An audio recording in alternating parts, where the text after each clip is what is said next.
Hi மச்சான். என்ன கோயம்புத்தூர்ல ஒரு சிக்னலும் கூட காணோம்? என்ன சிக்னல் இல்லாத கோயம்புத்தூரா? என்ன சொன்னா? கோயம்புத்தூர்ல சிக்னல் இல்லையா? சரி வா, ஒரு ரவுண்டு போயிட்டு வரலாம் வா, அதுக்கப்புறம் நீ பேசு.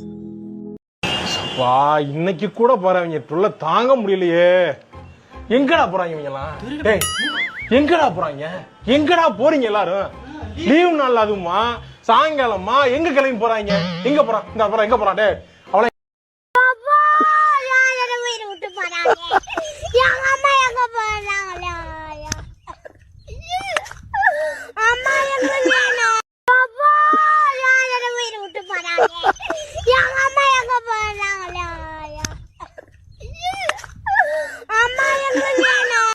அடி இப்பதான் வீட்டுக்கு வந்திருக்கு. வீட்டுக்கு வரைக்கும் இவ்வளவு நேரம் ஆயிப்போச்சு. இனிமேல் நான் வண்டியே ஓட்ட மாட்டேன். நீ ஏன் இந்த டிராபிக்ல வண்டியை ஓட்டு? நம்மளால முடியாது. இப்ப புரியுதா கோயம்புத்தூர் மக்கள் எவ்வளவு கஷ்டப்பட்டு இந்த டிராபிக்ல வண்டி ஓட்டிட்டு இருக்காங்க. ஒரு யூ டர்ன் போடணும்னா 1 கிலோமீட்டர் சுத்தி போயிட்டு 1 கிலோமீட்டர் சுத்தி வரணும். சரியா? சும்மா வெளியூர்ல இருந்து வந்துட்டு இங்க சிக்னலே இல்லைன்னு சொல்லி பேசக்கூடாது.